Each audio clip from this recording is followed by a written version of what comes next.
గురుదేవ పాహిమాం గురుదేవ రక్షమాం. వశిష్ఠరామ సంవాదము. అజ్ఞానం తొలగిందా? అంతా చిదాకాశమే. వశిష్ఠ మహర్షి. రామా, ఒక పరమ సత్యమును ప్రకటిస్తున్నాను, శ్రద్ధగా విను. ఈ ముల్లోకములు చిదాకాశమే అయి ఉన్నాయి. ఇట్టి దృఢ జ్ఞానమే మోక్షోపాయము, ఔషధము. తరంగములన్నీ జలమే అయినట్లు సృష్టులు అన్నీ చిదాకాశమే. అయితే అజ్ఞానుల దృష్టికి దుఃఖమయమై ఎట్లా దాటిపోవాలిరా బాబు అనిపించే జగదనుభవం వ్యవహార జ్ఞానముచే వ్యవహారం జ్ఞానముచే తుడిచివేయబడుతుంది. అజ్ఞానము తొలగినప్పుడు ఈ జీవుడు జీవన్ముక్తుడు అగుచున్నాడు. అట్టి జీవన్ముక్తునికి అద్వైతమా, ద్వైతమా, ఏకమా, అనేకమా అనే ప్రశ్నలు ఉండజాలవు. శ్రీరామచంద్రుడు. స్వామి, జీవన్ముక్తులు, విదేహముక్తుల గురించి సవివరముగా చెప్పండి. వశిష్ఠ మహర్షి. జీవన్ముక్తునకు జగత్తుగా కనిపించేది చిదాకాశమే అయి ఉన్నది. విదేహముక్తునకు చిదాకాశమే ఉన్నది కానీ జగత్తు అనబడేది లేదు. స్వప్న సుషుప్తులలో ఒక దానిలో దృశ్యం ఉండవచ్చు, రెండవ దానిలో లేకపోవచ్చు. కానీ రెండూ నిద్రారూపములే కదా. అట్లాగే జీవన్ముక్తునకు దృశ్యము చిదాకాశముగాను, విదేహముక్తునికి చిదాకాశము తప్పితే దృశ్యము మొదలే లేనిదిగాను అగుచున్నప్పటికీ ఆ ఇరువురి చిదాకాశమూల నిర్వచనం ఒక్కటే. ఆ రెండింటి సుఖస్థితి సమానమే. రెండు స్వాత్మ సాక్షాత్కార చమత్కారాలు కలిగి ఉన్నాయి. చిదాకాశమును ఎరిగిన తరువాత ఏ వివేకి ఈ జగత్తు గురించి ఆసక్తి కలిగి ఉంటాడో చెప్పు. సృష్టి యొక్క యథార్థ జ్ఞానం కలుగగానే ఈ జగత్తు మొదలే లేదు అని తెలిసిపోతుంది. తత్వబోధచే మాత్రమే దృశ్యము భ్రాంతి మాత్రమే అని నిశ్చితము అవుతుంది. మిగిలిన వాటి వల్ల భ్రాంతి తొలగదు. శృతులు ఇది స్వప్న సదృశ్యం అని సిద్ధాంతీకరించే ఉన్నాయి కదా.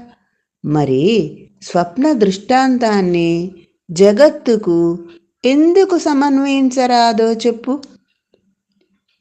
ప్రతి జీవుడు ఈ దృశ్యమును వెంబడించి అనేక దుఃఖాలను ఎందుకు కలిగి ఉంటున్నాడు? భ్రాంతిని భ్రాంతిగా గమనించకపోవటం చేతనే. శ్రీరామచంద్రుడు. స్వామి, కొందరు జగద్భావోద్వేగం త్యజించి వేయటానికై జగద్రహిత సమాధిని సాధనోపాయంగా గ్రహిస్తూ ఉంటారు. జగద్రహిత సమాధి అభ్యాసముచే ఆనందరూపమగు స్వాత్మానుభూతిని, సమాధి సేవనము యొక్క ఆవశ్యత గురించి విశదపరచండి. వశిష్ఠ మహర్షి. ఓ రామచంద్ర, ఈ జగత్తును ఏమరచి జగత్ రహిత సమాధిని ఆశ్రయించేవారి ప్రయత్నంలో ఈ జగత్తు సత్యమే అను ఒక భ్రమ కొనసాగుతూనే ఉన్నది. జగత్తును ఏమరచాలి అనే ఆవేశము సవికల్ప సమాధియే కాని నిర్వికల్ప సమాధి కాదు. తపనతో కూడిన సమాధి వలన మోక్షము కలుగనేరదు. అందుచేత రామచంద్ర, ఉత్తమ స్వాత్మ జ్ఞానం ద్వారా ఒకటి జగత్తుగా స్వాత్మయే భ్రాంతిచే కనిపిస్తున్నది అని, రెండు స్వాత్మ సర్వదా నిరతిశయ ఆనంద సచ్చిత్ ఏకరస స్వరూపము అని నిశ్చయించుటయే ఈ జగత్తు యొక్క లయము. అదియే జగత్తు యొక్క అత్యంత అభావము అని కూడా, జగత్తును స్వాత్మకు వేరుగా దర్శించటం అనే అజ్ఞానావరణము క్షయించుటయే భ్రాంతి క్షయము. జగత్తును స్వాత్మరూపంగా దర్శించటమే స్వాత్మ సాక్షాత్కారము. అట్టి నిశ్చల దృఢ అభిప్రాయమే సమాధి కూడా. సమ ప్లస్ అధి సమాధి. వివేకి జీవన్ముక్తత్వము అదియే, సర్వము స్వాత్మయే అను దృష్టియే నిర్వికల్ప సమాధి అని, అనంతమగు నిర్వాణము అనబడుతున్నది. అదియే అట్టి చిత్ స్వరూపమాత్ర దృష్టియే అనంత సుషుప్తి అని, తురీయము అని, నిర్వాణము అని, మోక్షము అని కూడా చెప్పబడుచున్నది.